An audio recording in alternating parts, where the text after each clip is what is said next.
네, 경제에 대한 해박한 지식, 또 새로운 시선을 제시하는 대담한 경제 전문 기자 박종훈 기자 스튜디오에 나와 있습니다. 네, 오늘 화요일의 주제, 최근에 최저임금 인상 문제를 놓고 사실 저희 뉴스에서도 여러 차례 좀 짚어봤거든요.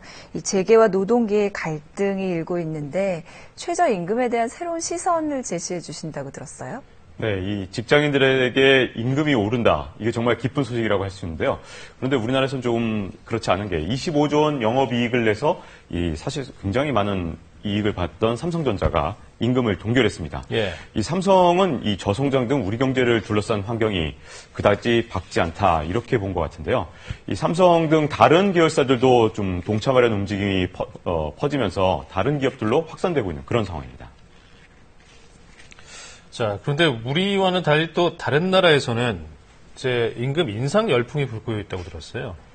네, 이 일본의 게이단렌 같은 경우에 우리나라의 이 정경련하고 비슷한데요. 게이단렌이 발표한 올해 임금 인상률이 2.59%입니다. 이는 1998년 이후 17년 만에 최고 상승률인데요. 독일도 20여 년 만에 이 가장 큰 폭으로 임금을 올렸습니다. 또 중국도 지역마다 이 최저임금이 다른데 이 18개 성 평균으로 14%가 임금을 올렸습니다. 임금 인상 열풍이 시작된 곳의 이 중심지는 사실 미국이라고 할 수 있는데요. 예. 미국의 맥도날드는 이 기업 자체적으로 실시하는 최저임금을 10% 올렸거든요. 네. 그에 따라서 오는 7월에 9달러였던 최저임금이 9달러 90센트로 오르게 되고요. 월마트는 이미 이번 달부터 7달러대였던 최저임금을 9달러대로 올렸습니다.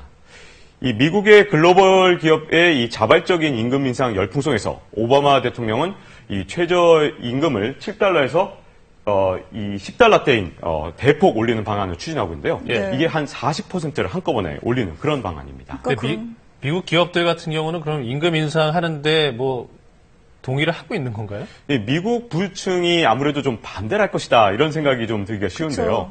근데 설문조사 결과 사실 놀라운 결과가 나타났습니다. 네. 이 미국의 스펙트럼 그룹이라고 이 투자 자문회사인데 미국 100만 장자 500명에게 물어봤더니 무려 94%가 최저임금에 찬성한 겁니다. 또 62%의 응답자가 이 40% 이상 올려야 한다고 응답을 했고요. 아예 2배 이상 올려야 한다 이렇게 응답한 경우도 13%에 이르렀습니다. 예. 그러면 우리랑 대조적으로 뭐 삼성전자의 경우 임금을 동결했다 이렇게 얘기를 했었는데 미국은 부자들이 이렇게 통이 큰 이유가 뭐가 있을까요? 네, 이웃의 이 가난을 걱정하는 어떤 부유층의 선진 시민 의식이다 이렇게 볼 수도 있겠는데요. 이 최저임금을 올리는 것이 단지 그것만이 아니고요. 미국의 소비 부진에 빠진 그런 상황을 타개하기 위해서는 미국 경제를 살리는 방법이 바로 최저임금 인상이다 이렇게 생각하게 된 거죠. 네, 그런 생각을 뒷받침할 만한 근거가 있는 건가요? 예, 최저임금을 올리면 아무래도 일자리가 줄어들고 또 경기도 나빠질 것이다 이렇게 생각하기가 좀 쉽죠. 네. 그런데 이 카드와 크루거라는 미국의 굉장히 저명한 경제학자들이 이에 좀 상반되는 흥미로운 연구를 내놨습니다. 네. 미국은 이 연방정부가 정하는 최저임금이 있는데 여기에다가 또 다시 주마다 다른 임금이 있어서 연방정부가 정한 것보다 더 높은 임금을 실시할 수 있거든요. 그런데 이 인접한 두 개 주가 원래 최저임금이 같았는데 이 최저임금을 한 주만 올렸습니다. 그랬더니 오히려 최저임금을 올린 주에서 고용이 더 늘어났습니다. 또 영국도 최저임금이 많이 올린 해가 2004년과 2005년이었는데 이때 일자리가 줄기는커녕 오히려 일자리가 더 늘어난 거죠.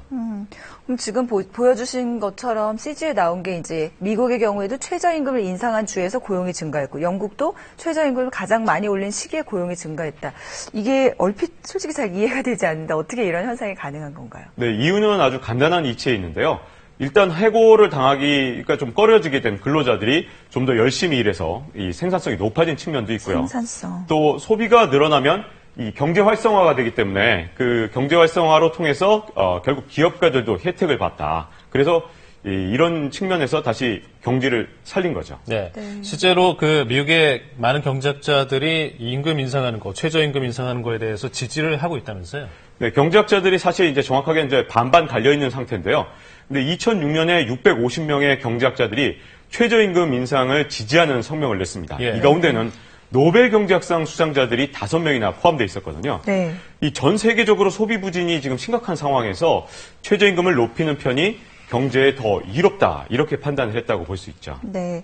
그럼에도 불구하고 이제 한 가지 질문을 좀 더 드려보자면 여전히 이제 우리 사회는 최저임금을 올리게 되면은 당연히 고용 창출이 줄어들고 또 인건비 문제가 있어서 이제 해외로 공장들이 이전하는 그런 상황이 생길 거다 이런 우려도 있긴 한데요. 네, 물론 이 최저임금에 대한 부작용에 대한 우려도 만만치 않은데요.